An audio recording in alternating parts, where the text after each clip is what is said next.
नमस्कार मित्रों, मैं पंकज शर्मा आप सभी का अपने YouTube channel PK advance psycho पर हार्दिक स्वागत करता हूं।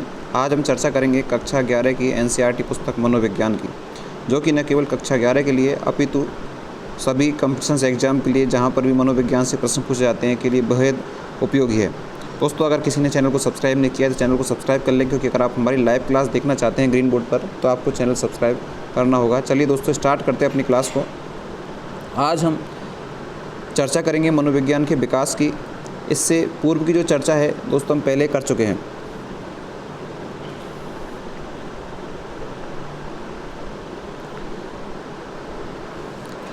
जी हाँ दोस्तों, एक बार आप सभी क्लास को लाइक करें, क्लास अपनी स्टार्ट होने वाली है। चलिए दोस्तों देखिए, आधुनिक विद्या शाखा के रूप में मनोविज्ञान, जो पाश्चात्य विकास से एक बड़ी सीमा तक प्रभावित है, का इतिहास बहुत छोटा है। इसका उद्भव मनोवैज्ञानिक सार्थकता के प्रश्नों से संबद्ध प्राचीन दर्शन शास्त्र से हुआ है। तो दोस्तों इस चीज़ को आप अंडरलाइन करें कि सबसे पहले पूछा जा सकता है कि आपको मनोविज्ञान का जो प्रारंभ है वो किससे हुआ है, तो दर्शन शास्त्र से मनोविज्ञान का प्रारंभ माना जाता है। हमने उल्लेख किया है कि आधुनिक मनोविज्ञान का औपचारिक प्रारंभ 1879 में।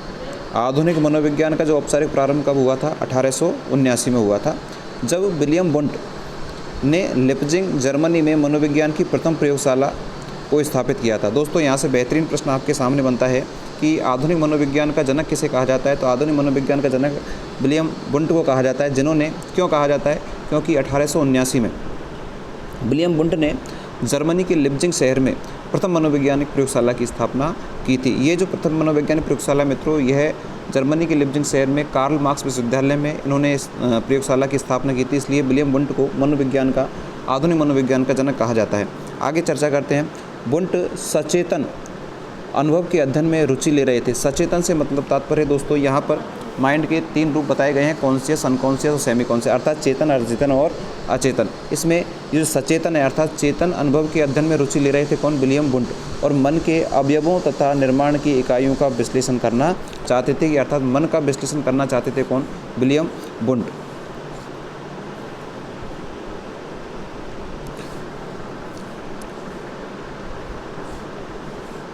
आगे, मन के अवयवों तथा निर्माण की इकाइयों का विश्लेषण करना चाहते थे। वुंट के समय में मनोवैज्ञानिक अंतर्निरीक्षण, इंट्रोस्पेक्शन द्वारा मन की संरचना का विश्लेषण कर रहे थे। किसके माध्यम से? अंतर्निरीक्षण, यानी अपने मन के अंदर, यानी अपने आप को जानकर उन्होंने मन का अध्ययन करने का प्रयास किया, इसलिए उन्हें संरचनावादी कहा गया। तो यहाँ से एक प्रश्न आपका महत्वपूर्ण बनता है कि विलियम वुंट को संरचनावादी क्यों कहा जाता है? विलियम वुंट को संरचनावादी इसलिए कहा जाता है क्योंकि मित्रों इन्होंने सचेतन मन का अध्ययन करने का प्रयास किया, और किसके माध्यम से? अंतःनिरीक्षण माध्यम से, यानी अपने स्वयं के अंदर देखकर उन्होंने मन की संरचना का विश्लेषण करने का प्रयास किया। इसलिए विलियम वुंट को संरचनावादी मनोवैज्ञानिक भी कहा जाता है, या कह सकते हैं संरचनावादी मनोविज्ञान का जनक भी किसे कहा जाता है? विलियम वुंट को कहा जाता है। अंतर्निरीक्षण एक प्रक्रिया थी। अंतर्निरीक्षण एक प्रक्रिया थी जिसमें अंतर्निरीक्षण क्या थी? एक प्रक्रिया थी जिसमें प्रयोज्यों से मनोवैज्ञानिक प्रयोगों में कहा गया था कि वे अपने मानसिक प्रक्रियाओं अथवा अनुभवों का विस्तार से वर्णन करें। अब इन पंक्तियों में दोस्तों यह समझाया गया है कि अंतर्निरीक्षण क्या थी। तो अंतर्निरीक्षण एक प्रक्रिया थी जिसमें क्या हुआ है? प्रयोज्यों से मनोवैज्ञानिक प्रयोगों में कहा गया कि अपने मानसिक प्रक्रियाओं, किसकी मानसिक प्रक्रियाओं? अपनी स्वयं की मानसिक प्रक्रियाओं अथवा अनुभवों का विस्तार से वर्णन करें। यद्यपि अंतर्निरीक्षण एक विधि के रूप में अनेक मनोवैज्ञानिकों को संतुष्ट नहीं कर सका, इसे कम वैज्ञानिक माना गया, क्योंकि अंतर्निरीक्षण विवरणों का सत्यापन बाह्य प्रेक्षकों द्वारा संभव नहीं हो सकता। बाह्य प्रेक्षकों से संबंध से तात्पर्य ये है क्योंकि अंतर्निरीक्षण के माध्यम से व्यक्ति केवल अपने आप को देख सकता है, बाहरी लोग उसके मन का विश्लेषण नहीं कर सकते, इसलिए यह ज़्यादा प्रामाणिक सिद्ध नहीं हुआ। तो बाह्य प्रेक्षकों द्वारा संभव नहीं हो सका, इसलिए प्रामाणिक नहीं माना। इसके कारण मनोविज्ञान में एक नया परिदृश्य उभर कर आया। अब देखिए कौन सा नया परिदृश्य उभर कर आया, उसकी जानकारी हम नीचे देखते हैं। विलियम वुंट की कहानी हमने देखी। अब थोड़ा सा चर्चा करेंगे अपन किसके बारे में? विलियम जेम्स के बारे में। एक अमेरिकी मनोवैज्ञानिक, कहाँ का मनोवैज्ञानिक? अमेरिका, जिनका नाम था विलियम जेम्स। तो सबसे पहले प्रश्न बनता है कि विलियम जेम्स कहाँ के थे? तो अमेरिका के ये विद्वान थे जिन्होंने कैम्ब्रिज मसाचुसेट्स में एक प्रयोगशाला की स्थापना लिप्जिंग की प्रयोगशाला के कुछ ही समय बाद की थी। तो पहली प्रयोगशाला विलियम बुंट ने स्थापित की थी, तो उसी के साथ दूसरी प्रयोगशाला कुछ समय बाद किसने स्थापित की? विलियम जेम्स ने स्थापित की। वो भी कहाँ पर की? कैम्ब्रिज में उन्होंने कैम्ब्रिज विश्वविद्यालय में उन्होंने उस प्रयोगशाला की स्थापना की। मानव मन के अध्ययन के लिए प्रकार्यवाद उपागम का विकास किया, और मानव मन के लिए किसका विकास किया उन्होंने? प्रकार्यवाद। तो प्रकार्यवादी कौन हो गए? William James. जबकि प्रयोगवादी कौन हो गए? विलियम बुंट। दो प्रश्न हमारे यहाँ से बनते हैं, प्रकार्यवादी आए तो विलियम जेम्स और प्रयोगवादी आए तो विलियम बुंट को हमें मानना है।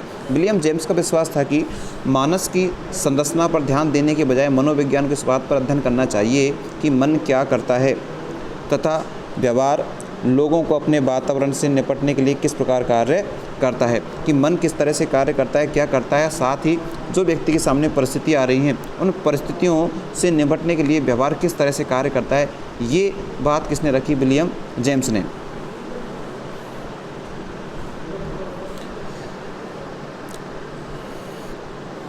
निपटने के लिए किस प्रकार कार्य करता है। उदाहरण के लिए प्रकारवाद ने इस बात पर ध्यान केंद्रित किया कि व्यवहार लोगों को अपनी आवश्यकताओं की पूर्ति करने योग्य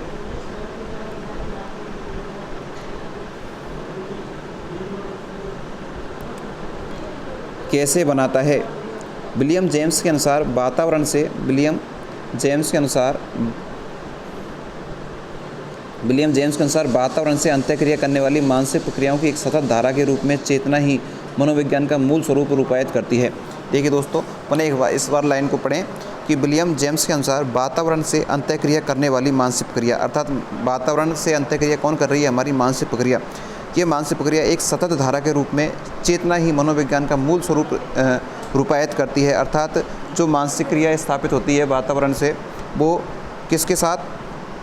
चेतन मन के साथ अपना संबंध स्थापित करती है। उस समय के प्रसिद्ध शैक्षिक विचारक जॉन डीवी ने प्रकारवाद का उपयोग यह तर्क करने के लिए किया कि मानव किस प्रकार वातावरण के साथ अनुकूलन स्थापित करते हुए प्रभाव उत्पादक ढंग से कार्य करता है। कहने का तात्पर्य दोस्तों, इतनी सारी हमने लाइनें पढ़ी, ये पूरा पैराग्राफ है, इसमें केवल इतना सा बताया गया है कि मानव जो मस्तिष्क है, मानव का जो मन है, वो किस प्रकार से वातावरण के साथ संबंध स्थापित करता है, उसका वर्गीकरण विलियम जेम्स ने किया। साथ में उनका जो शैक्षिक विचारक थे जॉन डीवी ने भी उनका सहयोग किया और अपने मत को प्रदर्शित किया। आगे 20वीं शताब्दी के प्रारंभ में एक नई धारा 20वीं शताब्दी के प्रारंभ में 20वीं शताब्दी के प्रारंभ में एक नई धारा जर्मनी में गेस्टाल्ट मनोविज्ञान के रूप में बुंट के संरचनावाद के विरुद्ध आई। तो बुंट के संरचनावाद के विरुद्ध में जो धारणा आई वो कौन सी आई दोस्तों? गेस्टाल्टवाद। कौन सी? गेस्टाल्टवाद जो धारणा है वो किसके विरुद्ध में आई थी? संरचनावाद, जो किसका था? विलियम बुंट का। इसके विरुद्ध में गेस्टाल्ट मनोविज्ञान की धारणा आई। दोस्तों, अगर आपको क्लास पसंद आ रही है तो क्लास को लाइक भी कर सकते हैं, साथ के साथ चैनल को सब्सक्राइब करें ताकि आप लाइव क्लास हमारी देख सकें। इसने प्रात्यक्षिक अनुभवों के संगठन को, प्रात्यक्षिक से तात्पर्य दोस्तों जो अक्षी के सामने हो, अर्थात जो हमारी आंखों के सामने हो, प्रत्यक्ष रूप में हो, ऐसे अनुभवों के संगठन को महत्वपूर्ण माना। मन के अवयवों पर ध्यान न देकर गेस्टाल्टवादी ने तर्क किया कि जब हम दुनिया को देखते हैं, क्या तर्क दिया दोस्तों गेस्टाल्टवादियों ने? कि जब हम दुनिया को देखते हैं तो हमारा प्रात्यक्षिक अनुभव, अर्थात प्रात्यक्षिक से अनुभव से क्या तात्पर्य क्या है? जब हम प्रत्यक्ष में देखते हैं, हमारी आंखों के सामने जो होता है, हमारा प्रात्यक्षिक अनुभव प्रत्यक्षण के अवयवों के समस्त योग से अधिक होता है। अर्थात प्रमुख क्या है कि जो हमारे सामने दिखाई देता है हम उससे सीखते हैं। यह जो विचार दिया था दोस्तों, किसने दिया था? गेस्टाल्ट मनोवैज्ञानिकों ने यह विचार हमारे सामने दिया। प्रात्यक्षिक अनुभव प्रत्यक्षण के और ज़्यादा अधिक होता है। दूसरे शब्दों में हम जो अनुभव करते हैं वह वातावरण से प्राप्त आगतों से अधिक होता है। अर्थात वातावरण से जो कुछ भी हम सीखते हैं वह अधिक होता है। उदाहरण के लिए जब अनेक चमकते बल्बों से प्रकाश हमारे दृष्टि पलक पर पड़ता है तो हम प्रकाश की गति का अनुभव करते हैं। जब हम कोई चलचित्र देखते हैं तो हम स्थिर चित्रों की तेज गति से चलचित्र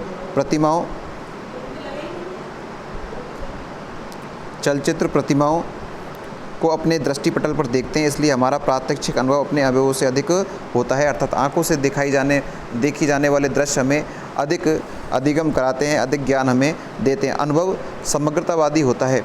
ये भी गेस्टाल्टवादियों का प्रमुख मत है कि अनुभव कैसा होता है? समग्रवादी होता है, अर्थात पूर्णाकार होता है। यह एक गेस्टाल्ट होता है। गेस्टाल्ट का अर्थ ही दोस्तों क्या होता है? पूर्ण। और इन्होंने क्या कहा कि अनुभव कैसा होना चाहिए? समग्र होना चाहिए, अर्थात एक साथ किसी चीज़ को हम एक नज़रिए से देखें। हम गेस्टाल्टवाद मनोविज्ञान के विषय में प्रत्यक्षण के स्वरूप की चर्चा करते हुए अध्याय 5 में अधिक विस्तार से पढ़ेंगे। तो गेस्टाल्टवाद को अधिक रूप से विस्तृत रूप से हम कौन से अध्याय में पढ़ेंगे? 5 में अध्याय में पढ़ेंगे। आगे हम चर्चा करें संरचनावाद की प्रतिक्रिया स्वरूप। संरचनावाद की प्रतिक्रिया स्वरूप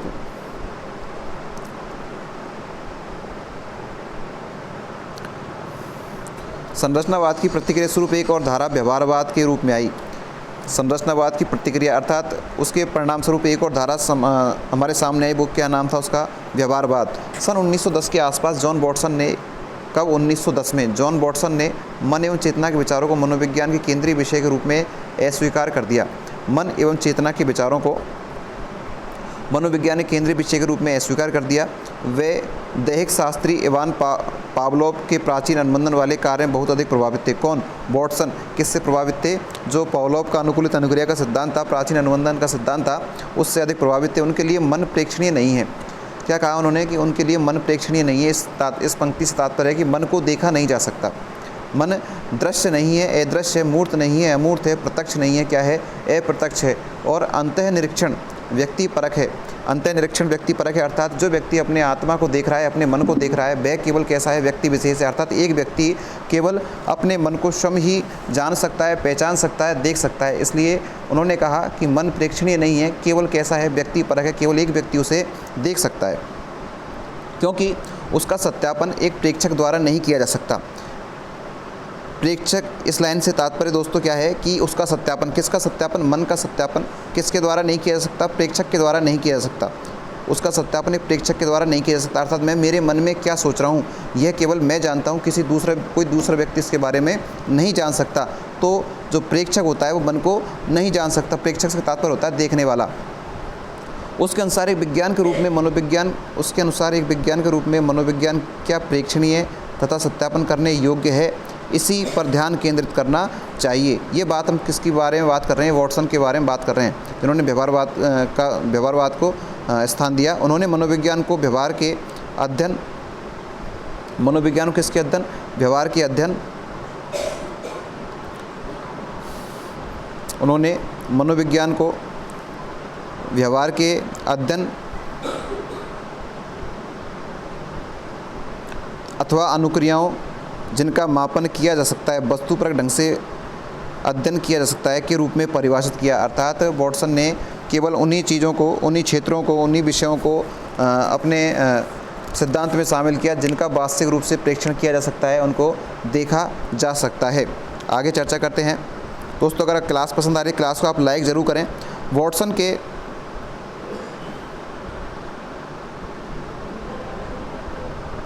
वाटसन के व्यवहारवाद का विकास अनेक प्रसिद्ध मनोवैज्ञानिकों द्वारा आगे बढ़ाया गया।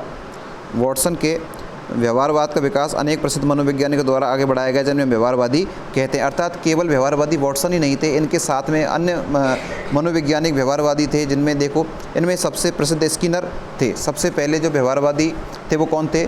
स्किनर थे, जिन्होंने व्यवहारवाद का अनुप्रयोग विविध प्रकार की परिभाषित किया था तथा इस उपागम को प्रसिद्धि दिलाई थी।